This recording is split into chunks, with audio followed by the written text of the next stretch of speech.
आम्ही जिल्ह्यात आता हिंडत असताना प्रत्येक आता जो माझा 1000 कोटीचा जो आता आपण व्यक्तिगत भेटून झालेले आहे, बरोबर, संवाद साधत असताना माझ्या लक्षात आलेलं आहे की जगात सगळ्यात हुशार व्यक्ती कोणा असेल तर ते शेतकरी आमची भगिनी आहे.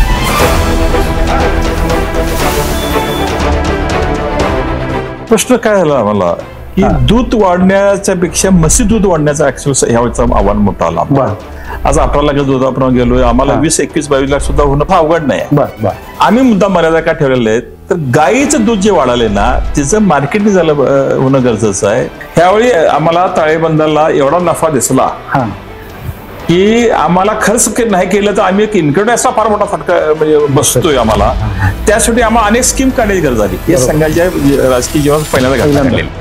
ये अकेले जितना दूध तैयार करते हैं उतना विदर्भ और मराठवाड़ा, विदर्भ में तो नहीं होता, शायद मराठवाड़ा भी नहीं होता. कोल्हापुर, सांगली, सातारा और पूरे जिला बहुत अच्छा काम है. वहाँ 5-7 डेयरी अच्छी है, 20 लाख लिटर दूध है. चेअरमन आपल्या गोट्यावरचा फार मोठा इफेक्ट झाला. काय ले शेवटी आहे बघा, गोकुळ युटिलिटी संस्था त्याचा चेअरमन माझ्या दारातून बसतोय खुर्ची टाकून आणि माझ्या चर्चा करतोय, त्याला ते फार मोठे पण आहे ना. बरोबर, कोरोनामध्ये ह्या धंद्याला खरं आय ओपनिंग आलं त्या दरम्यान कोरोनाच्या काळात म्हणजे दुग्ध व्यवसाय आणि विशेष म्हणजे काय त्यावेळा धंदा जोरा चालला होता, सगळ्यांनी हा धंदा केला आणि आम्ही 1.5 करोड गेलो. कारण काय ऑटोमॅटिक व्यवसायच काही नाही ना, साधनच काही नाही, साधन नाही. म्हणजे त्याचा ऍक्च्युअल फायदा पण आम्हाला झाला. म्हणजे ऍक्च्युअली धंदा आमचा राईज करायला ऍक्च्युअल कोरोनामध्ये आला. नमस्कार. कोल्हापूर जिल्हा सहकारी दूध उत्पादक संघ अर्थात गोकुळ कोल्हापूर जिल्ह्यातील दूध उत्पादक शेतकऱ्यांच्या आयुष्यामध्ये सोन्याचे दिवस आणणारा, गोठ्यातील गाई म्हशींची लेकरासारखी काळजी घेणाऱ्या मायमाऊलींचं आयुष्य बदलवणारा, त्यांचे अनेक स्वप्न पूर्ण करणारा हा गोकुळ दूध संघ. गोकुळ दूध संघाची यशस्वी घौडदौड महाराष्ट्र राज्याचे वैद्यकीय शिक्षण व विशेष सहाय्य मंत्री नामदार हसन मुश्रीफ साहेब, महाराष्ट्र राज्याचे माजी गृहराज्यमंत्री आमदार सतेजराव बंटेडी पाटील साहेब आणि आघाडीचे सर्व नेते यांच्या नेतृत्वाखाली आणि कुशल मार्गदर्शनाखाली सुरू आहे.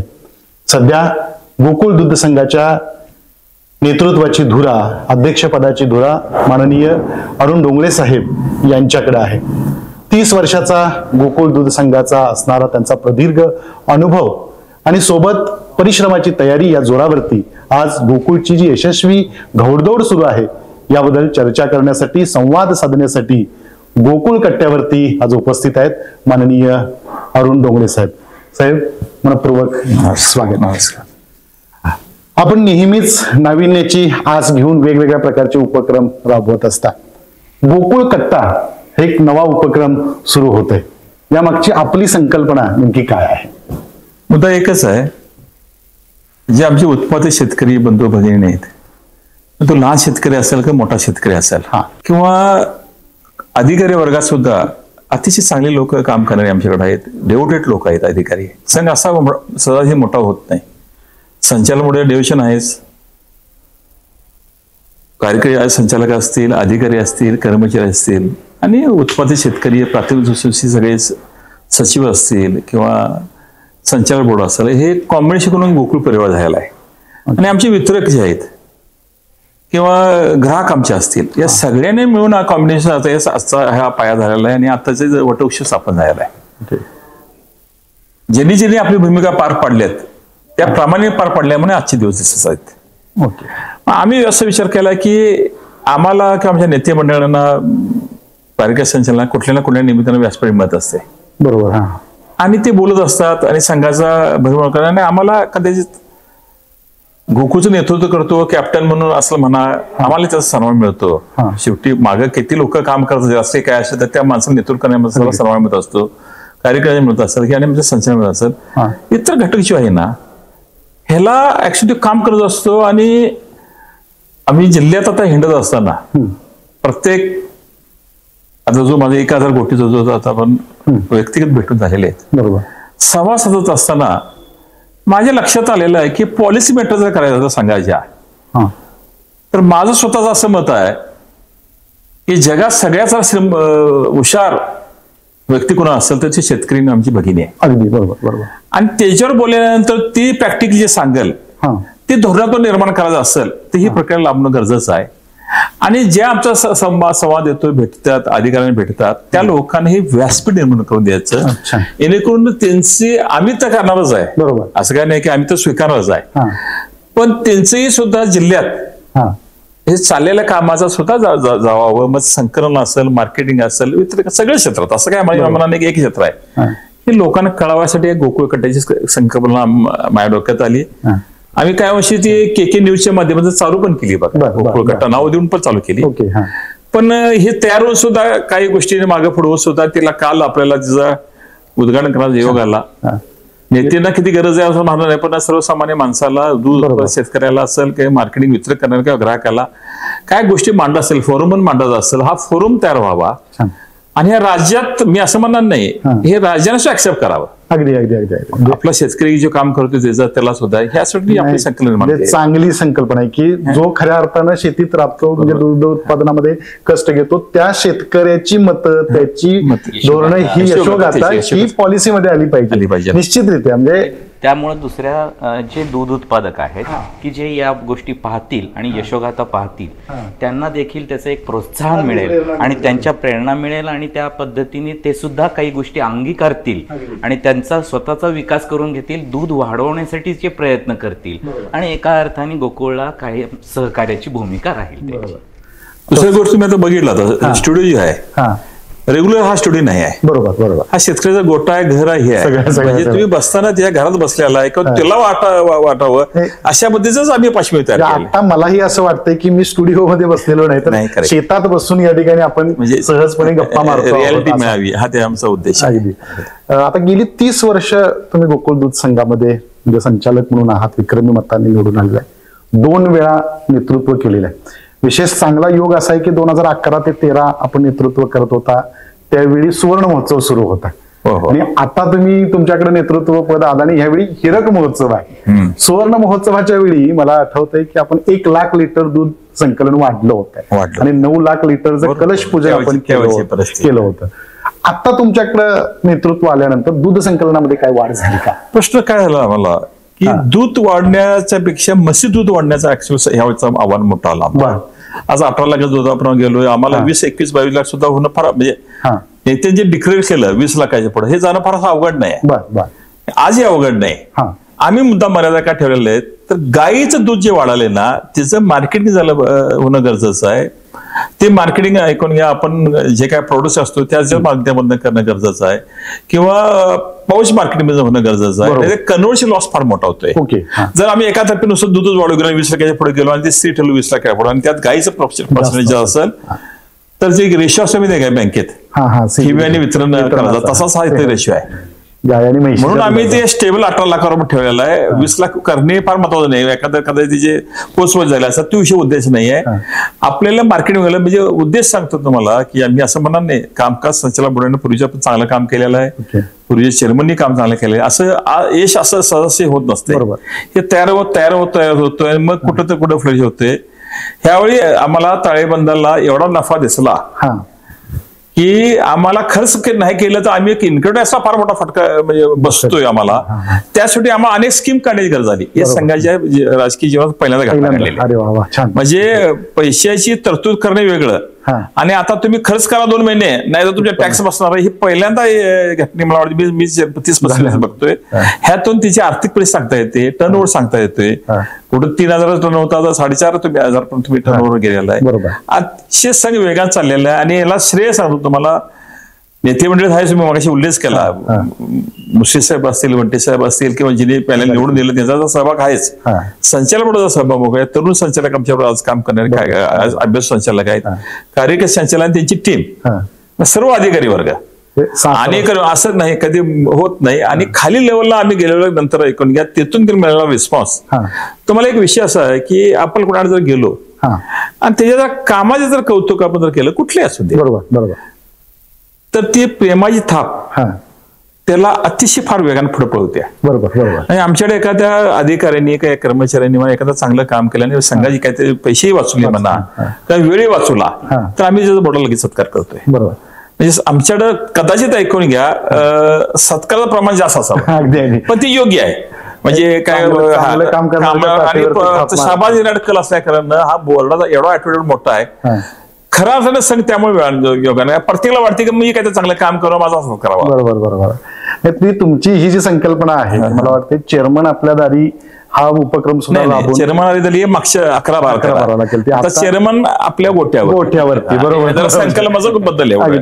मी आता कोणाच्या डेअरी बिरी घरी जात नाही. आता मग Direct गोठा. किती गोट्यांना 1000 गोटे झाले असतील. 1000 गोटे. तिथले काय अनुभव होते म्हणजे त्या मुद्दा अनुभवाचा काय इथं की काय तो कसा फायदा शेतकरी होतो? आपल्या भाषेत बोलत असला हा कदाचित त्याला सांगता येत नसावं व्यवस्थित, बरं. हे मला मान्य हा. आहे. पण तू फार बारीक सारी गोष्टी सांगत असतो हा. आणि माया काय माणसांना सांगतो. माझी 40 जनावर आहेत, मी असं म्हणणार नाही मी फार मोठा अभ्यासू आहे, बरं. पण माया काय माणसात सुद्धा शेतकरी म्हणून सुद्धा शिकता आलं बरं त्यांच्यानं. हा कधी बसावं, कधी जनावर म्हणजे गोट्यात दुपारच्या पुढे अजिबात जाऊ नये, ओके. हा हा त्यांना रवत करायला जनावरांना जरा सुद्धा डिस्टर्ब, ह्या गोष्टी जे आहेत ते त्यांनी अनुभव शिकलेले आहेत. बरोबर बरोबर. आणि 2दा खायला घालावं, हा मध्ये अजिबात खायला घालून दीक्षित पॅटर्न तिथं आहे बघा. जगन्नाथ हा जगन्नाथ म्हणजे मला जे दिसला गोट्यात जो तो इश्यू झालेला माणूस आहे, बरोबर बरोबर. म्हणजे तू दीक्षित पॅटर्न वापरते असं म्हटलं चालू जनावरांसाठी, पण ते ऑटोमॅटिक केलेलं आहे. बरोबर. आणि ह्यातून यश दिसते. नाहीतर नुसते जर उठले सुटलं वरील जाऊन घालणे हा, हा. आणि मग ते त्याचं बॅलन्स बिघडणे अशा प्रकार नाही. आणि विशेष म्हणजे काय की आधुनिक तंत्राच्यामुळं नवं काय चाललंय तो अडॅप्ट करायला आहे. ओके. हा असं नाही ज्या पूर्वी माहितच नसायचं त्याला काय चाललंय. आता नाही, पारंपरिक थांबायला तयार नाही. मग आता त्या गोठा भेटीमधून तुम्ही तुमच्या धोरणात्मक निर्णयामध्ये असे काही बदल केले का? आता मुद्दा एकच आहे की आधीच मी तुम्हाला बोललो की आम्हाला म्हशी दूध पाहिजे आहे. हा मुद्दा बोलायला कधी उत्पादकाचा विचार केला तर गाईचा धंदा फायदेशीर आहे. बरोबर. उत्पादनाचा विचार केला तर आणि संघाला म्हशी दूध पाहिजे आहे, त्याच्या ठिकाणी ते बरोबर आहेत. पण आम्ही असे काही सिस्टीम ठेवल्या, अनुदान चालू केलं म्हणा, प्रकरण केली असेल म्हणा. आणि म्हशी सुद्धा आपण जे म्हणतोय त्याच्या डोक्यात कसं आहे की गाभण लवकर जात नाही, भाकड काळ जास्त आहे, किंवा ओव्हरला अभ्यास केला तर गोष्टी त्यांना ते फिजिबल वाटत नव्हतं. पण तक्रार जे जनावरांचा विषय करतो, गायीवर फार मोठा खर्च होतो मेडिकल, बरोबर. आणि म्हशीवर अजिबात खर्च होत नाही. सगळ्या गोष्टी पट्टू सगळ्या म्हशी झाल्यामुळं मी असं म्हणणार नाही अजून आम्हाला फार मोठा प्रवास करायचा आहे. पण म्हशी दूध आमचं 10 लाखाच्या वरती कधी गेलं नाही, ह्यावेळी पहिल्यांदा गेलं. अरे वा, छान. यापूर्वी गेलं नाही, एकूण दूध झालं असेल, पण 10 लाखाच्या वरती. म्हशीचं दूध वाढवण्यासाठी आपण काय केलं? चेअरमन आपल्या गोट्यावरचा फार मोठा इफेक्ट झालाय. हा हा. काय लय शेवटी आहे बघा, गोकुळ एवढी मोठी संस्था, त्याचा चेअरमन बाया दारातून बसतोय खुर्ची टाकून आणि माझ्या चर्चा करतोय, त्याला ते फार मोठे पण आहे ना. बरोबर. एक संस्थेचा शिखर संस्थेचा चेअरमन आपल्या गोट्यावर. आणि आता तुम्हाला एक उदाहरण मी सांगतो, म्हणजे ज्यांनी 5 ते 6 वेळा म्हशीमध्ये बक्षीस घेतले गडिंग्लज तालुक्यात. मी गेल्यानंतर मला काय कळ झालं गाडीत उतरताना, एवढा फुलाचा ते रस्त्यावर कुठून घातलेला, काय काय कार्यक्रम होtel. तर त्या शेतकऱ्याने त्यांच्या मिसेसने आणि त्यांच्या मुलगा एक आहे, तिने ते पताका लावून सगळ्या गोष्टी स्वागत बोळा लागत होतं. आणि मी जसं दिपोळे असते तशी तिची मिसेस सगळी सोनं घालून. मला थोडस मी पहिल्यांदा विचारले काय विषय, ते म्हणले तुम्हाला मी काय खोटं बोलणार नाही म्हणले, माझ्याकडे अजून संचालकच आलेला नाही, चेअरमन हा विषय सोडूनच टाका म्हणले. संचालकच माझ्या दारात आलेला नाही, मी 6 वेळा बक्षीस मिळवले, कोणी नोंद घेतली नाही. तुम्ही माझ्या दारात आलेला आहे भेटायला, माहिती घ्यायला, तुम्ही कसं काय हे बक्षीस मिळवता, म्हशी दूध मिळता, माझ्यासाठी फार मोठी गोष्ट आहे. म्हणजे तुम्ही लक्षात आलं की हिची काय कल्पकता असावी. चेअरमन आपल्या दारी तोची दिवाळी दसरा म्हणतात तसं असं हा प्रसंग. आणि कदाचित व्हिडिओ असेल तर कदाचित त्याच्या व्हिडिओ असेल रेकॉर्ड आमच्या पेकडं. आणि तिने एक स्पष्ट सांगितलं, त्या मुलग्याने बोलायला फार महत्वाचं आहे. त्या मुलगा 20-21 वर्षाचा आहे, ते हा वयस्कर रिटायर झाला आहे. आयुष्यात अनेक धंदे केले, तर हा धंदा मी सोडणार नाही हे वडिलांनी मी आधीच सांगितले. कारण आमचं शिक्षण सगळ्या गोष्टी, लग्न, बहिणी सगळे ह्याला झालेत धंद्यावर. म्हणजे ह्यातून म्हणजे ते काय म्हटलं, बाकी आम्ही काही करेन बरोबर, असं करा नाही, अजून तर करायला पण पाहिजे, पण हा धंदा सोडणार नाही. हे ना ऍक्च्युअल आमचं सगळं पूर्ण केलंय. मला त्याला जोडूनच तुम्हाला विचारायचं, हा जो मुद्दा घेतला, आज सगळीकडे बघितलं तर सरकारी नोकऱ्यांची अवस्था बिकट आहे. अनेक व्यवसाय करावे तरी माणसांना म्हणजे तो ताळमेळ जुळत नाही. अशा वेळी या तरुणांनी दुग्ध व्यवसायाकडे यावं आणि त्यासाठी काय करायला पाहिजे असं तुमचं मत आहे? असं आम्ही किती सांगितलं तर सहज माणसं असं येणार नाहीत. काही लोक सर्व्हिस सोडून इथं आलेत, बर. आणि त्यांनी गोटा आणि ते केमिकल इंजिनियर आहेत, आयटीला झाले आहेत, पुण्यात कॉन्टॅक्ट झालेले आहेत, असे एक 4-5 गोट्यात जायचं माझ्या प्रसंगाला. एक शावडीत आला, एक परवा मला वाटते आजरा तालुक्यात एक आला, धामणे ऐकोनी, असे 5 आणि इकडे पण आला शिरोळमध्ये मला. हिनी बोलल्यानंतर इफेक्ट फार वेळ आलाय. आम्ही 50-60 हजाराच्या सर्व्हिस सोडून इथं आलोय आणि यशस्वी झालेलो आहे. आणि ह्या बिझनेस ह्यात कमीपणा काही नाही ऐकून घ्या. आणि सर्व्हिस सोडून आलेली माणसं आहेत 50-50 हजार पगाराची, आणि तिथे सेट होऊन लागतात. एक त्याचा फायदा काय, ऑलमोस्ट ऐकून घ्या हे शिक्षित आहेत, ह्यांना नॉलेज आहे. आणि एक सांगतो तुम्हाला, जे केमिकल इंजिनियर आहेत, माझ्या अनुभव सांगतो, जी लाईन मध्ये केमिकल इंजिनियर आले ते 100% यशस्वी होणार. इतर कदाचित तो कमी पडेल, पण केमिकल इंजिनियरवाला ह्या लाईन मध्ये आला तर इतका त्याचा बारीक अभ्यास असतो, इतका ते क्वालिटी विषय उपस्थित करतो, बऱ्याच गोष्टी उपस्थित करतो आणि तो बारीक चिकित्सा करतो. जे लोक केमिकल इंजिनियर नोकरी सोडून इथं ह्या क्षेत्रात झाले ते 100% यशस्वी झालेत, मी डोळ्यात बघितले. आणि हा ट्रेड झाल्यानंतर तिन्ही बोलल्याशिवाय होत नाही. बरोबर. काय त्यांचा एक समज काय असतो, हे पांढरीपेशी माणसं यांची जनावर सांगतात, हे कधी गोटावर गेले असतील, सगळा गैरव्यवस्था असतो. जेव्हा तो प्रॅक्टिकल बोलतो त्याचा इफेक्ट माझा फार मोठा झालाय, फार मोठा झालाय. म्हणजे लोक आता ह्या डायव्हर्ट, आणि विशेष मी सांगतो कोरोनामध्ये ज्यावेळी शाश्वत काय आहे हा दूध धंदाच असल्या कारण लक्षात आला, कारण मधल्या सगळ्या सर्व्हिस नव्हत्या, वर्किंग ॲट होम, तुम्हाला माहिती आहे काय. ह्या धंद्याला खरं आय ओपनिंग आलं त्या दरम्यान कोरोनाच्या काळात, म्हणजे दुग्ध व्यवसाय. आणि विशेष म्हणजे काय, त्यावेळा धंदा जोरा चालला होता. आणि ज्यावेळी मी डायरेक्टर असणार, चेअरमन असं काय कारण नाही कोरोनाच्या काळात, तर सगळीजण म्हणले आपला धंदा परवडला. तर मी तुम्हाला त्यावेळी सांगितलं प्रेडिक्शन, मी ह्या धंद्यात तुमचं संकल्पना वाढणार आहे सांगितलं. बरोबर. तर कसं काय, तुम्हाला काळ ठरवलं, सगळ्यांनी हा धंदा केला आणि आम्ही 1.5 करोड गेलो. कारण काय ऑटोमॅटिक व्यवसायच काय नाही ना, साधनच काय नाही, साधन नाही. म्हणजे त्याचा ऍक्च्युअल फायदा पण आम्हाला झाला. म्हणजे ऍक्च्युअली धंदा आमचा राईज करायला ऍक्च्युअली कोरोना मतीला आला. आता या म्हणजे तुमच्याकडे चेअरमन पदाची धुरा आल्यानंतर गोकुळच्या एकूण व्यवस्थापनाच्या संदर्भात आपण असे कुठले वेगळे निर्णय घेतले ज्याच्यामुळे उत्पन्नात वाढ झाली? मगाशी जो उल्लेख केला, उत्पन्न आपलं वाढलं, म्हणजे दुग्ध उत्पादनाबरोबर आता वाशीचं एक्सपान्शन असेल, या ज्या गोष्टी होत्या त्या नेमक्या काय? विषय महत्वाचा आहे की दूध उत्पन्न कसं वाढते, तुम्हाला पहिलं तुमचा कॉस्टिंग खर्च कमी करावा लागतोय. पर लिटर तुमचा जेव्हा तुमचा व्यवस्थापन खर्च आहे ह्याच्यावर पहिलं कॉन्सन्ट्रेट करावा लागतोय, हे पहिलं करावं लागते फोकस. आणि दुसरा फोकस आहे की मार्केट क्षेत्रात तुम्ही कशा पद्धतीने तुम्ही दूध विकला, पाऊसमध्ये येत होता, पाऊसमध्ये का तुम्ही काय धंदा करायचा, तर कॅश पैसे तुमचे येतात, कुठे उधारी काय नसते. बरोबर. बायप्रोडक्ट थोडंसं कमी असं होतं, पण बायप्रोडक्ट सुद्धा आम्ही काय क्रेडिट देत नाही, मी ऐकून घ्या. आणि व्हरायटीमध्ये कसं उतरता येईल ऐकून घ्या. आणि मार्केटिंग क्षेत्र आपण वाढवत असताना पर लिटर कॉस्टिंगवर लक्ष द्यायचं. जेव्हा मी 82 पैसे परतावा येतो तेव्हा ह्याच्यावर फार लक्ष दिलं. सोलर प्रोजेक्ट हा त्यातला महत्वाचा आमचा मैलाच दगड झाला. आता त्याचं येत्या वर्धापतीला 16 तारखेला आमचं उद्घाटन आहे बघा.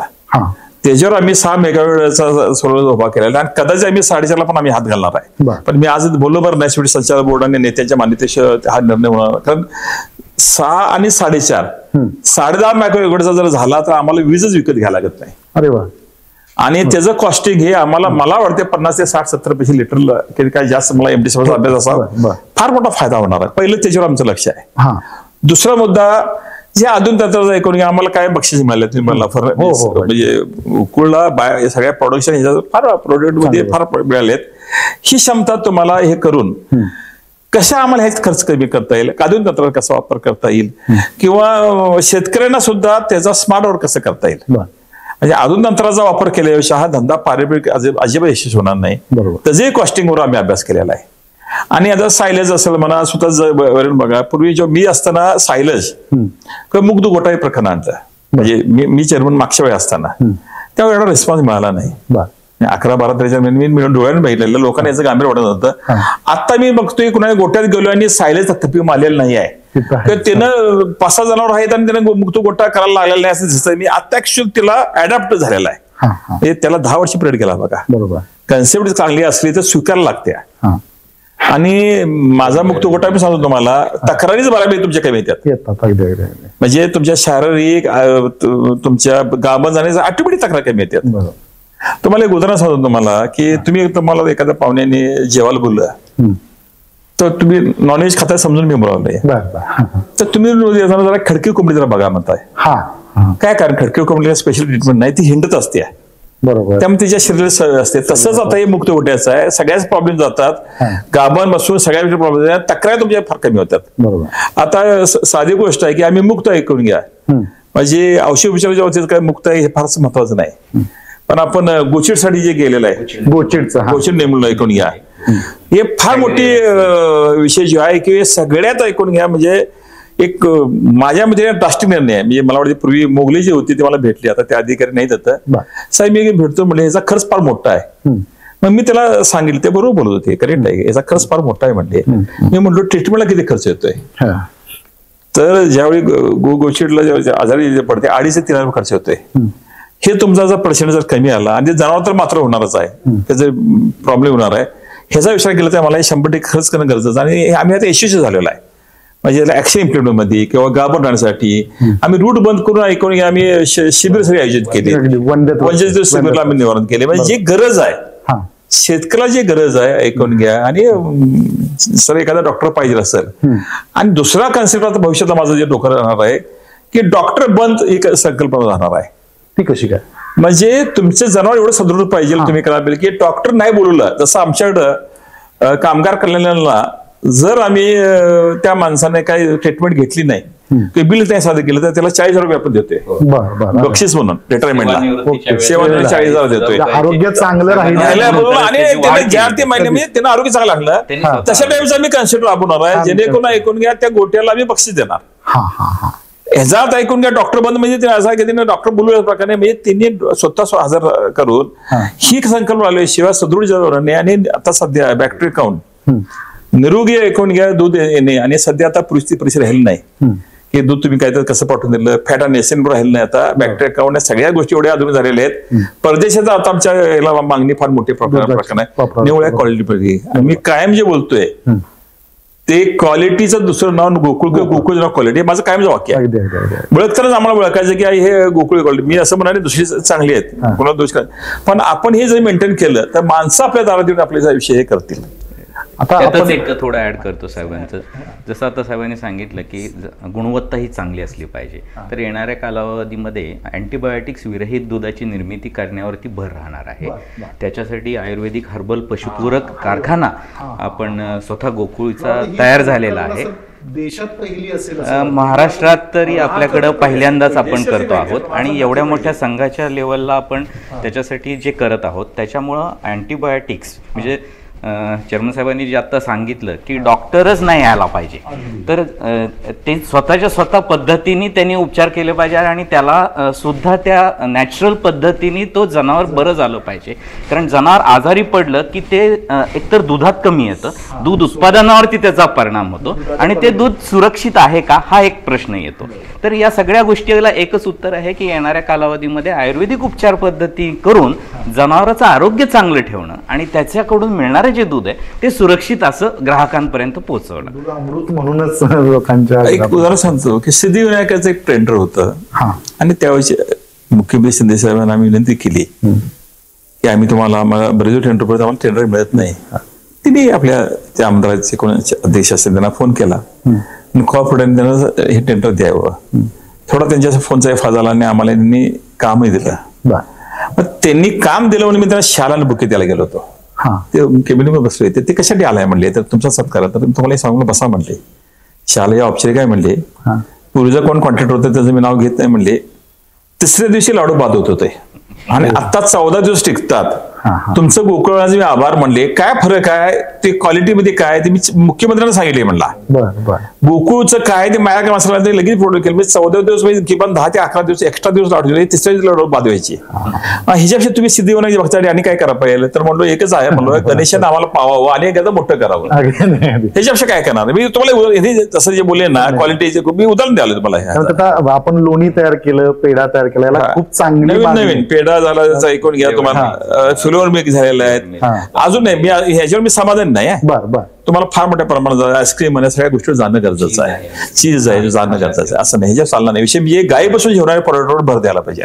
आता काय प्लॅनिंग आहे का भविष्यातलं तुमचं साधारणपणे काय? सगळ्यात महत्वाचं काय असं ते काय सहकारात ह्याच्या पूर्वी होतं चोईकर साहेबांना होतं की तुम्हाला काय कमी जास्त जरा दिलं तर ऐकून घ्या की तुटफुट काय झालं तर ऐकत होते. आता कोण ऐकत ते काय म्हणतात आमचा विकास तुम्ही करा सगळं आमची मान्यता आहे, पण आम्हाला मार्केट प्रमाणे दर पाहिजे.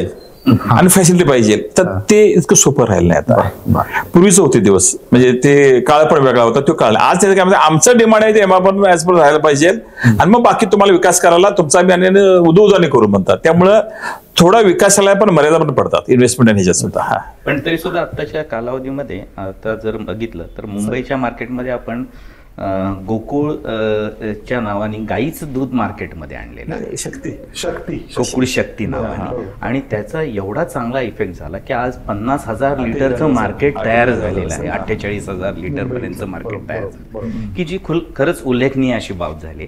गाईच्या दुधाला एक वेगळ्या पद्धतीचं मार्केट तयार करून निर्माण करून दिलेलं गेलं आहे. परंतु अजून हा जो टप्पा आहे हा फार छोटा आहे. गाईचं दुधाची अवेलेबिलिटी बघता अजून मोठ्या पद्धतीने आपल्याला या दुधाच्या गाईच्या पासून बनणाऱ्या उत्पादनांमध्ये उतरणं गरजेचं आहे. आता कार्बन क्रेडिट ही योजना ऐकून घ्या. आम्ही एवढे गोबर गॅस उभा केले, त्यांचा तर फार झालाच, कारण त्यांनी जे एनडीडीबीने आम्हाला जे योजना दिली त्याचे ते म्हणजे जे गोबर गॅस आहे ते तर त्यांची डेव्हलपमेंटी हे सगळ्या गोष्टी नक्की शेतकरी खुश आहे. आम्हाला अंदाजे 25 रुपये मिळाले असतील बरोबर. हा, म्हणजे असं काय ह्या सेवेतून म्हणतोय मी. म्हणजे 20 कोटी जवळपास दूध उत्पादकांना सबसिडीच्या स्वरूपात बायोगॅस मिळाले. संघाला 25 लाख. कार्बन क्रेडिट ही योजना अशी की कार्बन उत्सर्जन होतं. हा जो मिथेन गॅस आहे तो हवेत मिसळला जातो आणि त्याच्यामुळं कार्बन निर्मिती होती. ती कार्बन कमी करण्यासाठी ज्या परदेशातल्या कंपन्या आहेत तर त्याच्या कार्बन क्रेडिट हे या योजनेला दिलं जातं, आणि NDDBच्या माध्यमातून ही योजना त्यांनी अंमलात आणली, आणि त्याचं इम्प्लिमेंटेशन भारतामध्ये सगळ्यात प्रभावीपणे केलं असेल तर कोल्हापूर जिल्ह्याने केलं.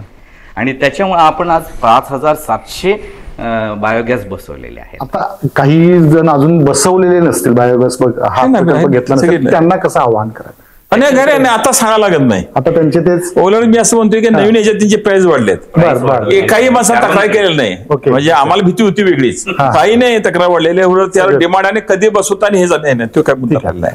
आता एकूणच गोकुळचे वेगवेगळ्या प्रकारचे नवीनतम उपक्रम आहेत, योजना आहेत, आणि आधुनिक तंत्रज्ञानाशी जोडून घेऊन गोकुळ आपल्यामध्ये बदल करतो आहे.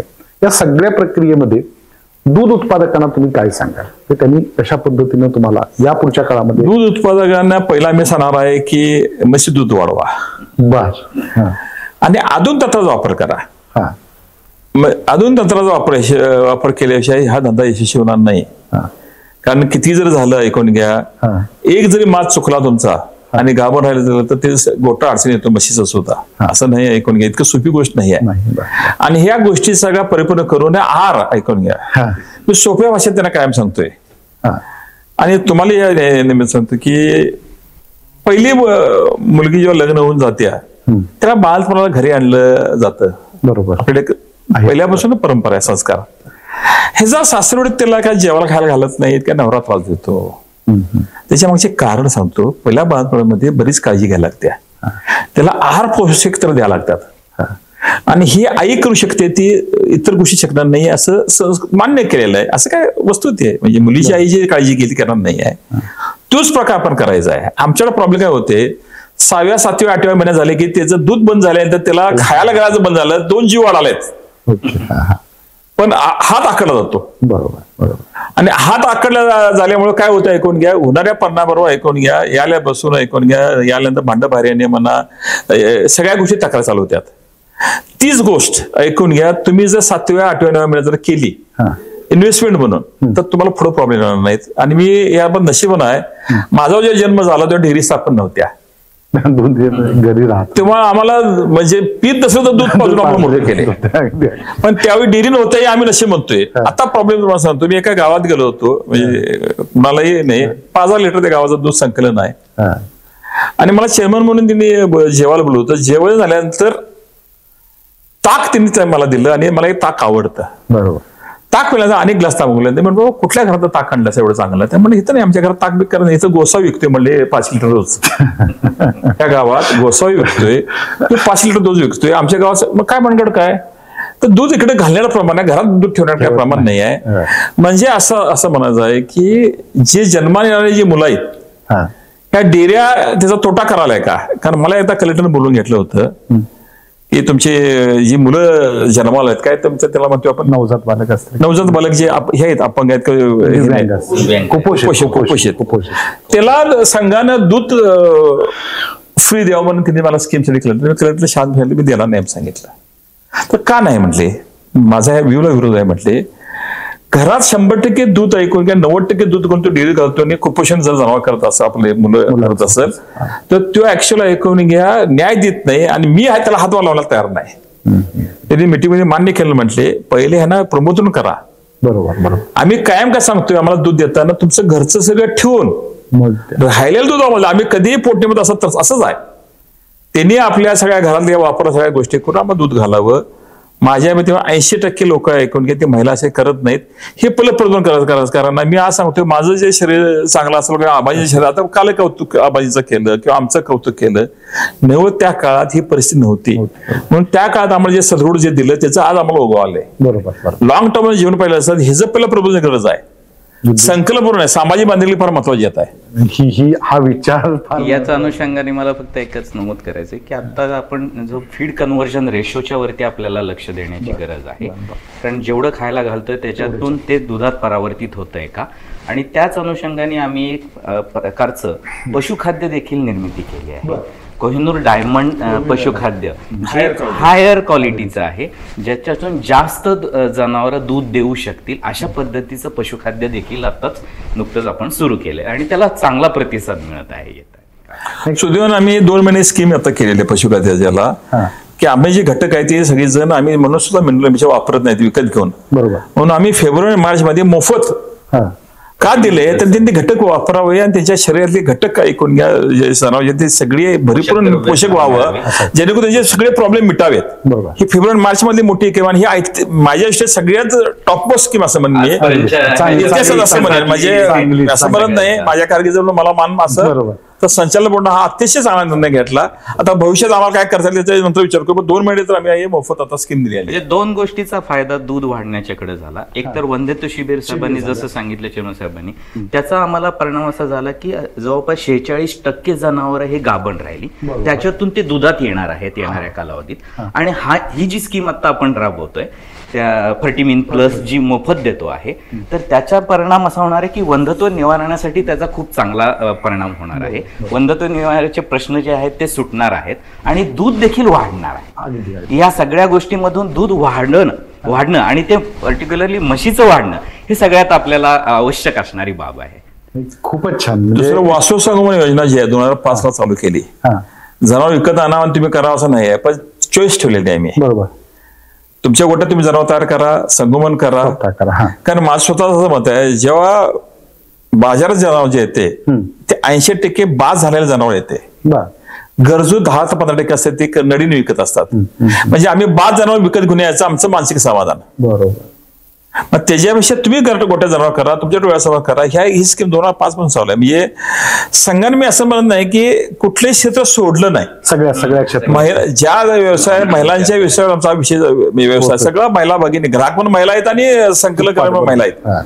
त्यांच्या विकासासाठी गोकुळ एवढं काम कुणीच केलेलं नाही. बरोबर. ग्रामीण महिला म्हणजे विषयात म्हणजे विषयी बसून सगळ्या विषय मला असं वाटत नाही की इतरांनी केले असतील, पण आमच्या तुलनेत ऐकून घ्या सगळी कमी आहे असं म्हणेन मी. बरोबर. म्हणूनच आपण अर्थवाहिनी म्हणतो. ग्राहक आणि संकलन दोन्ही महिला करतात. म्हणजे असं दोन्ही आमच्या महत्वाचे घटक आहेत. गोकुळ हा केवळ नफा कमवणं हा विचार न करता सेवेचा आहे. आणि मला वाटतं आपल्या व्यक्तिमत्वामध्ये सुद्धा ते आहे. म्हणजे एका बाजूला अध्यात्म आहे आणि दुसऱ्या बाजूला आधुनिकता आहे. या 2 तीरामधून आपलं नेतृत्व चाललेलं आहे. आणि त्यामुळं मला विशेष असं वाटलं की आपण त्या जनावरांचा विचार करताय, त्यांच्या आरोग्याचा विचार करताय, सोबत दूध उत्पादकांचा विचार करताय आणि या जोडीनं आपण ग्राहकांचाही विचार करताय. या सर्व घटकांना समाधानी करण्याचं काम गोकुळ करत आहे. शेवटी समारोप करतो. मला पुनर्जन्म आहे काय माहित नाही, ह्या विषयावर मी काय बोलू शकत नाही. आध्यात्मिक विचार केला म्हणून चुकून पुनर्जन्म आहे समजून जाऊ आपण. म्हणजे आपल्या ह्याच्यात आधुनिक बोलता येत नाही. तर हिचं जे जन्माला आले आहेत ते पुनर्जन्म मागताना ह्या जिल्ह्यात मागत असतील. बरोबर. एवढी सेवा माणसापेक्षा जनावरची होती. मी समजा त्यांना इच्छा आम्हाला जनावरचा जन्म आहे ना तर आम्हाला कोल्हापूर जिल्हा टाका म्हणतील. कारण एवढी सेवा इथं ऐकून घ्या. शेतकरी आमच्या भगिनी यांनी गोकुळ करते. जर हे असेल तर मी म्हणतोय त्याची तुम्ही त्याची म्हणजे नोंद घेणं गरजेचं आहे. इतर जिल्ह्याच्या तुलनेत म्हणणार नाही आम्हाला कोल्हापूर जिल्हाच द्या म्हणणार. अगदी. हा. तर तोच शेवटच्या प्रश्नानं आपण हे करतोय की मला इतकंच विचारलं की आता आम्ही जवळून पाहतोय आपल्याला 12-12 तास आपण अखंड गोकुळसाठी देतोय म्हणजे त्याच्याही पेक्षा जास्त आहे. म्हणजे कधी चंदगडच्या एका गोट्यावरती भेट असते, प्रचंड त्यावेळी भेट, शिरोळ प्रचंड आहे, भेट. हा. शाहूवाड आहे. ऊर्जा कुठनं येते आणि ह्या ऊर्जेचं कारण काय? त्याला हे खरं नाही का त्याला ध्यास लागतोय. बर. ध्यास असल्याशिवाय माणूस हिंडू शकत नाही. हा. फिजिकली फिटनेस हा आवश्यक बाब नाही. बर बर. मेंटली विजन आणि ध्यास. हा. रात्री मी काल गेलो होतो भैरी बांबरच्या गोट्यावर कालच रात्री सांगली. हा. त्याच्या 5-6 मासे आहेत ऐकून घ्या त्याला आणि गोटा वाटायचा रात्री सांगले 8च्या दरम्यान गेलो होतो. आंध्रात आम्ही ते गोट्यावर गेलो ऐकून घ्या. त्याने जे इतिहास सांगितला त्या मुलग्यानं तो मला विशेष वाटला. हा. तो रोज 2.5 किलोमीटर येतो दूध घराला राधानेत. अरे बाबा. 2.5 किलोमीटर मोटरसायकलला. हा. म्हणजे आणि गेली 25 वर्ष झालं तो अंबाई दूध संस्थेचं 1 नंबरचं बक्षीस घेतोय. बर. राधावाले कोणी घेत नाहीत पण तू घेतो बैरी बंबरचा. भैरी बांबरचा. सांगायचा उद्देश नाही. तर तुम्ही धंद्यात काय त्याचं बघितलं राधाने त्याचं सुद्धा दुकान बिकान तसा वेल सेटलला आहे तो. हा. राधाने सुद्धा त्याचं मी दुकान बघितलंय त्याचा व्यवसाय बघितलाय मग तो ह्या व्यवसायात का आहेस. हा. तर त्याने खरं ते सांगितलं. माझे आजोबा ह्या व्यवसायात होते. 1 रुपये दूध असताना लिटर काय तर. बर. आणि आजोबाने आमच्या घराला शपथ घेतलेली आहे हा. आयुष्यात काही करा पण दूध व्यवसायावर आम्हाला जेवण मिळालं रोजचं त्यावेळी बरोबर. आजोबाने सांगितले.